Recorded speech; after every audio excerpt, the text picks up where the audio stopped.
Me and my girlfriend were on a romantic trip in Italy after some months of emotional distancing, due to work. Then on the final days she suddenly wanted to stay without me to find herself despite the plan.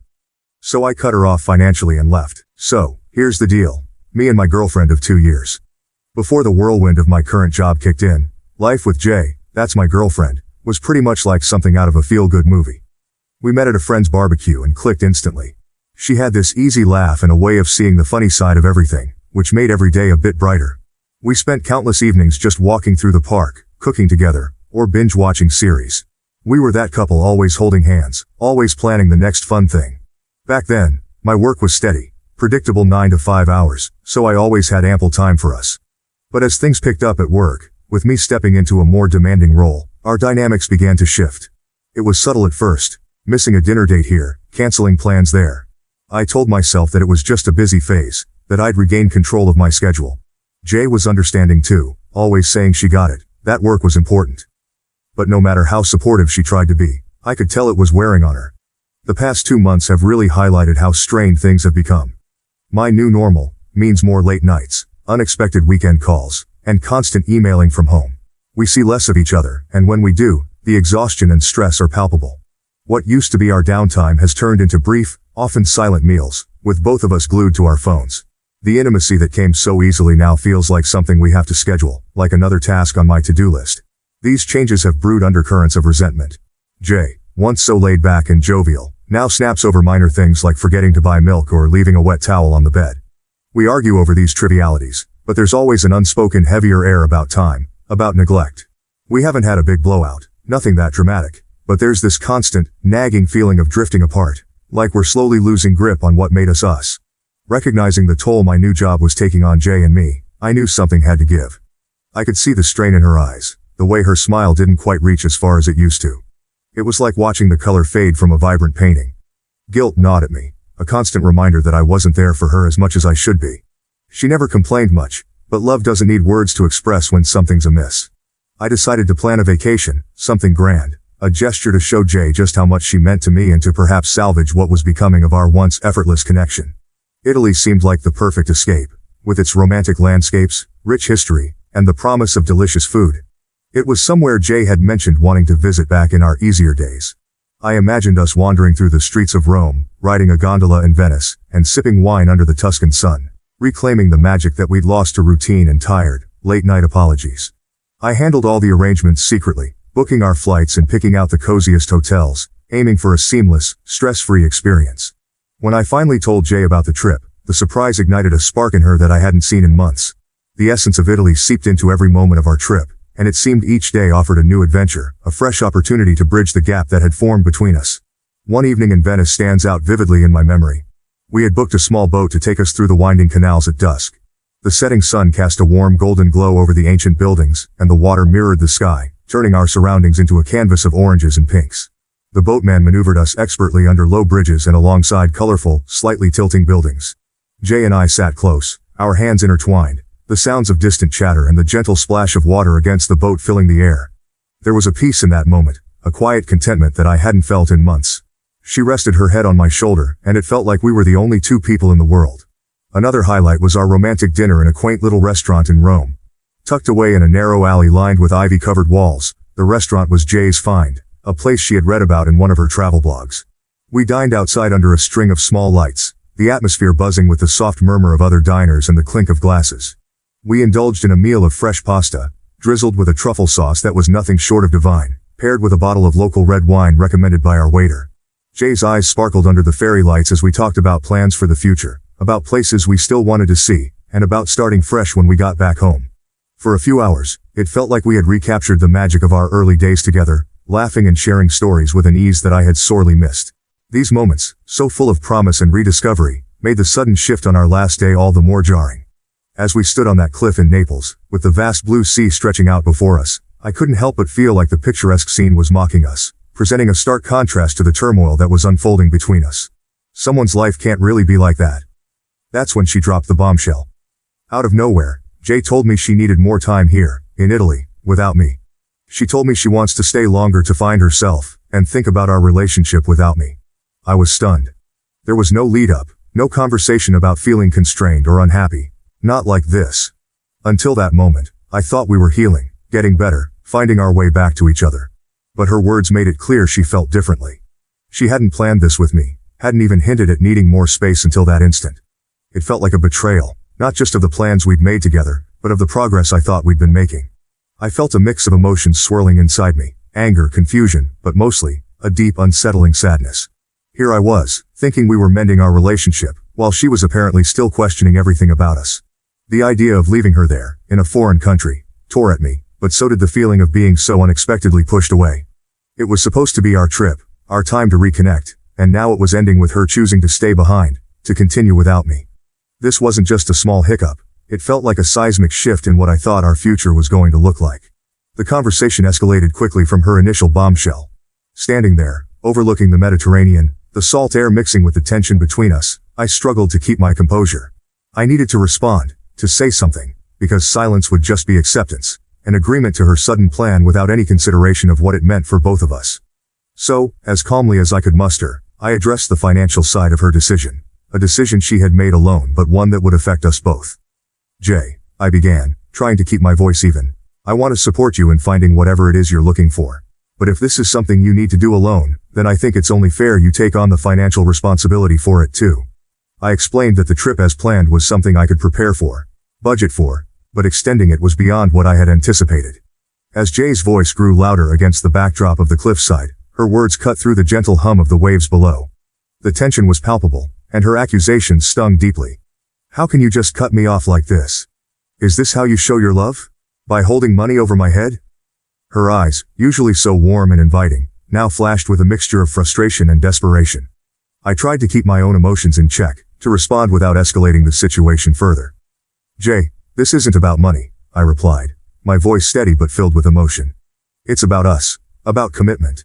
When you say you need to stay longer without me, it feels like there's something more, something you're not saying. The accusation stung. This wasn't about money, not really. It was about boundaries, respect for the decisions we were supposed to make together. This trip was meant to be a gesture of healing, not a gateway to a unilateral decision that left me both financially and emotionally overextended. She looked away, her eyes scanning the horizon.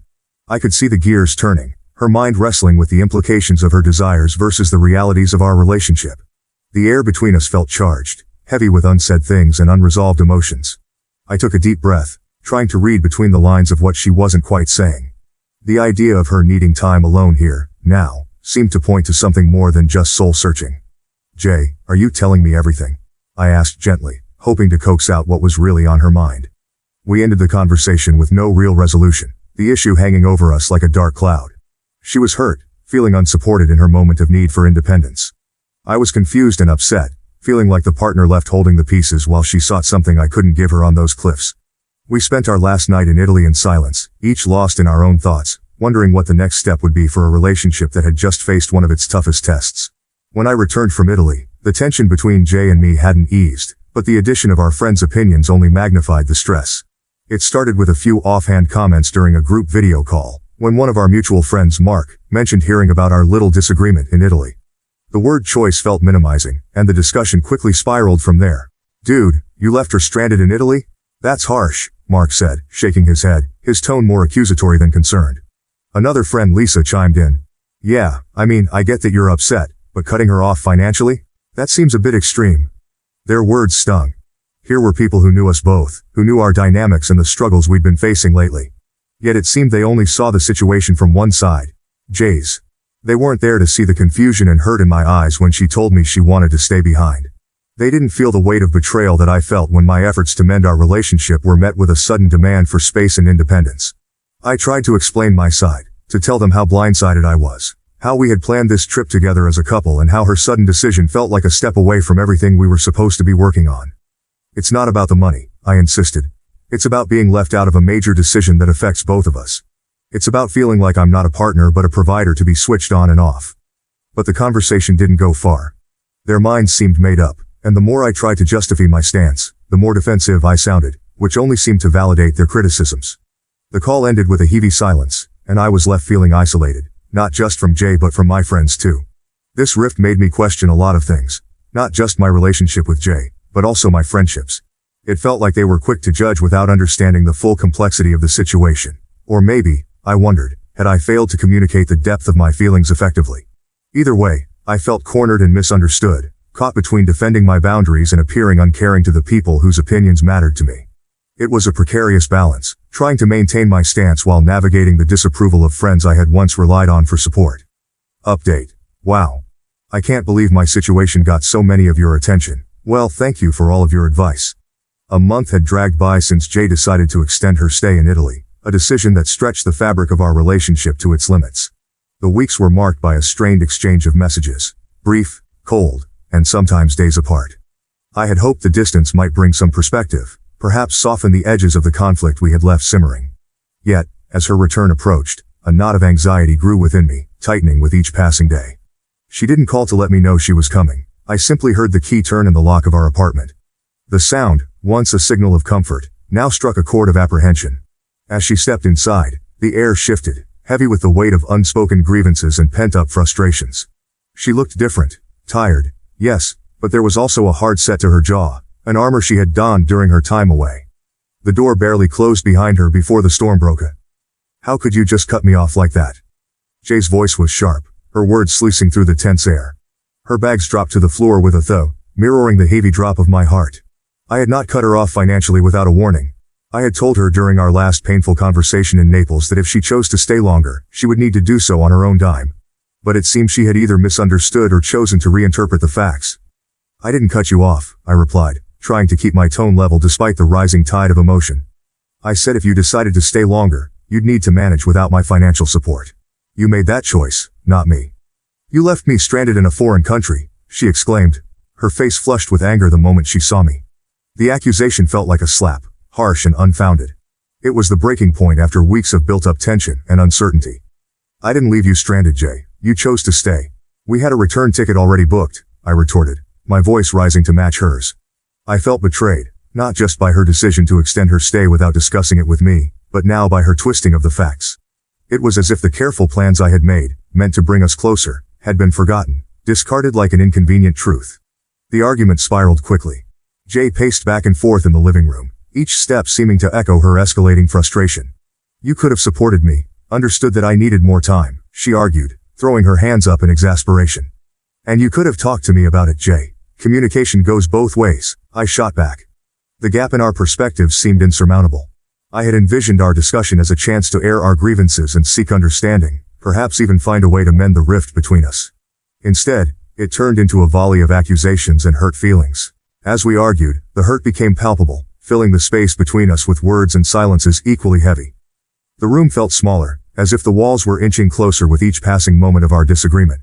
I could see the strain in her eyes, mirroring my own fatigue. It was draining, this dance of stubbornness and pride, and it hurt more because it was with Jay, the person I had once been so in sync with. Finally, with neither of us willing to budge, Jay grabbed her bag and keys. I can't do this right now, she said, her voice breaking a little. I need some space to think, away from here. Without another word, she left the apartment to stay with a friend. The door closed with a definitive thud, marking the physical and emotional distance now fully imposed between us. The weeks following Jay's departure from our apartment were a haze of confusion and melancholy. I tried to keep myself busy, diving into work and avoiding our mutual friends as much as possible, not ready to face the questions or the pitying looks. It was during one of these long evenings, as I was leaving the office later than usual, that I ran into Ben, a close friend who had always been more like a brother to me. Hey man, Ben greeted me, his expression uneasy as if he was wrestling with something he wasn't sure he should say. We decided to grab a coffee, finding ourselves seated across from each other in a quiet cafe that was almost closing for the night. The low buzz of the few remaining patrons gave a semblance of privacy. Ben hesitated, stirring his coffee slowly. Look, I wasn't going to say anything at first. I thought it wasn't my place, and maybe it isn't, but... He trailed off, looking up at me with a serious expression. I heard from E, she's close with one of Jay's friends, you know, that Jay's been... Well, she borrowed quite a bit of money from friends and relatives back when she was in Italy. I felt a knot form in my stomach. Borrowed money. The Jay I knew was financially prudent to a fault. Ben continued. Yeah, and there's more. They said she partied a lot over there, and got pretty wild. And... He paused, the weight of his next words hanging between us. She met someone, something happened, and now she's back here, and she's pregnant. The news hit me like a physical blow, each word a punch that knocked the wind out of me. Pregnant. My mind raced as I tried to piece together the fragments of this new, jarring reality. But Ben wasn't done. There's talk that she's planning to make a scene.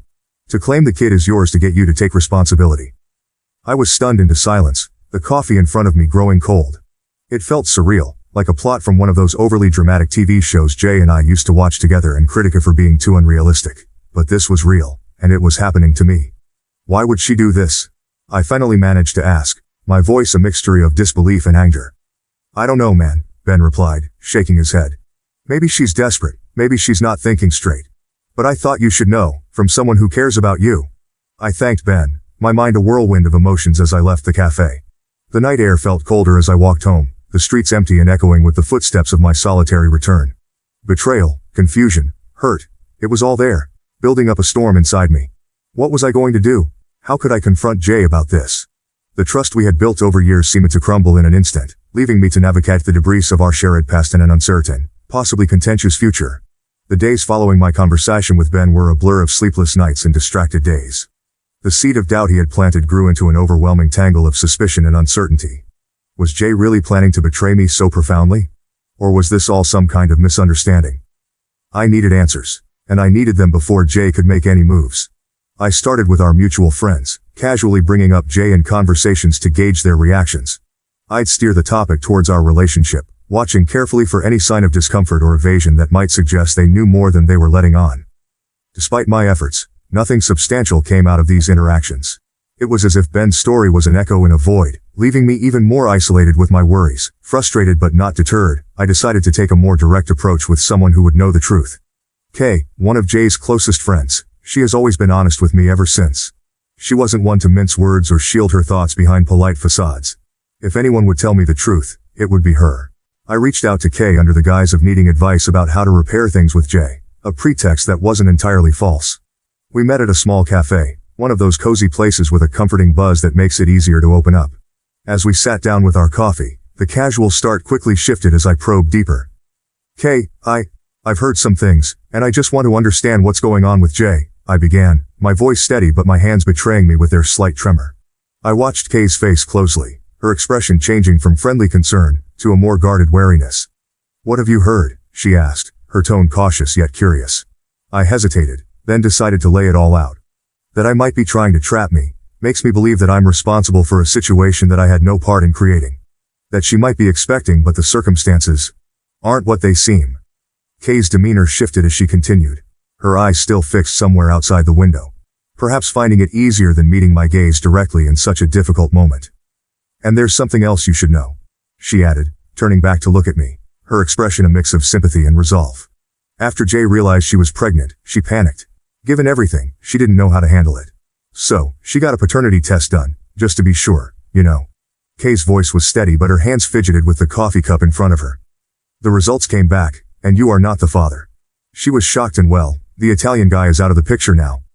Kay paused, giving me a moment to absorb the news, as my final hope for the children could be mine, faded away. This was a lot to process. Jay had sought confirmation, had gotten it, and yet, here we were. She's really scared. She doesn't know what to do next and, I think in her panic, she thought maybe turning to you would somehow fix things. Maybe she thought the baby could be yours and that would make everything easier for her to manage. Kay looked genuinely pained to be delivering such news. Her loyalty to Jay strained against her moral compass to tell the truth. I'm telling you this because I think you deserve the whole picture. It's a mess, I know. But Jay is really struggling with what to do next. She's mentioned wanting your help, not just financially but also emotionally, maybe hoping that there was a chance this situation could bring you back together. It's not fair to you, and I thought you should know the truth before anything went further. Sitting back, I tried to process everything Kay had laid out. The complexity of Jay's actions, driven by fear and a desperate grasp for stability, was overwhelming. The paternity results only added another layer of betrayal and sadness to the situation. It wasn't just about the breach of our relationship now, it was also about the impact of her decisions on an innocent life. Thanks, Kay, for being honest with me, I said finally, finding my voice after a long silence. This changes a lot. I need some time to think about all of this, about what I want to do and how I can handle this situation without making things worse for anyone involved. Kay nodded, understanding the weight of the moment. Of course, take all the time you need. If you want to talk more, or if you need anything, I'm here. As I left the cafe, the cool air felt sharp as I breathed it in. The news had not only clarified but also complicated the situation further. Now, more than ever, it was crucial to approach the next steps with careful thought and consideration for all parties involved, especially the unborn child caught in the middle of this turmoil. I wasn't sure what to do next. Part of me wanted to confront Jay immediately, to demand explanations and perhaps to hear her side of the story, however painful it might be. Another part of me wanted to retreat, to process the hurt and to protect myself from further pain. Every logical step I could take from here, seeking legal advice, preparing for potential disputes, distancing myself from Jay, seemed cold and clinical, far removed from the emotional chaos raging inside me. By the time I reached my apartment, the sun had set, and the early evening darkness felt fitting, mirroring the uncertainty that lay ahead. The decision of what to do next loomed large, daunting in its significance. As I turned my key in the lock, the familiar sound seemed strangely foreign, as if even my sense of home was questioning where I belonged. Inside, the quiet of my apartment was a stark contrast to the storm of thoughts in my mind. I sat down, alone with the echo of Kay's last words, stretching out before me. After 3 days of agonizing over everything, I decided it was time to face Jay. I needed clarity and closure, no matter how painful the conversation was going to be. I texted her, asking if we could meet at the little coffee shop where we'd spent countless lazy Sunday afternoons together. It felt like a neutral place, public yet intimate, appropriate for the kind of serious conversation we needed to have. She was already there when I arrived, her eyes red-rimmed, a clear sign she'd been crying. As I sat down opposite her, the air felt heavy with all the things left unsaid between us. "I know everything, Jay," I started, trying to keep my voice calm despite the turmoil inside me. "I know about the guy in Italy, the pregnancy, and your plan to make me believe I could be the father." Her face crumpled at my words. "I was so confused," she managed to say, her voice a whisper. "I thought, maybe if you thought the baby was yours, we could go back to how things were." The hurt was palpable, stinging fresh like a wound reopened. "Jay, we can't go back. Trust doesn't work that way," I replied, feeling a strange mix of anger and pity. "And I can't just overlook this. It's too big." There was a long pause, filled only by the soft murmur of other patrons, and the clink of coffee cups. Finally I took a deep breath and continued. "I've decided I'll help you clear your debts from the trip. It's the last thing I can do for you, out of whatever love and care is left." Jay started sobbing, her shoulders shaking. It was tough to watch, knowing how deeply intertwined our lives had been. "But after that, we go our separate ways," I added. "It's for the best." Helping her financially was a decision I made not just out of mercy for her but as a way to free myself too. From guilt, from the what-ifs, and from a relationship that had become too fractured to mend. As hard as it was, I knew it was the right step towards healing, towards not letting this situation keep a hold on me any longer. As I stood up to leave, the finality of the moment sunk in. Jay was a significant part of my life, but it was clear that chapter had to close. Walking out of the coffee shop, I felt a weight lift off me, a sorrowful relief, knowing that this was a necessary end for both of us to move forward. As I reflect on the journey I've shared with you all here, I want to extend a heartfelt thank you to everyone who took the time to comment and offer their support and advice. Your words have been a beacon during a tumultuous time, guiding me through moments of doubt and encouraging me when the path seemed too difficult to navigate alone. The wisdom shared in the comments was not only invaluable in helping me make informed decisions but also provided comfort in knowing that I was not alone in this struggle. Many of you shared your own stories, which reminded me that life's trials are universal, yet they also bring us together in understanding and solidarity. I am especially grateful for those who reminded me to stay true to my values and to approach this situation with integrity and compassion. Your reminders to protect my emotional well-being and seek professional advice were crucial in navigating the complexities of this situation. Thank you too for the reminders about self-care and the encouragement to look forward after difficult choices. These messages helped me maintain perspective and focus on healing. To everyone who commented, your support has made a real difference in my life during this challenging time. I am moving forward with a renewed sense of purpose and hope, buoyed by the kindness and wisdom of this community. Thank you for being a part of my journey.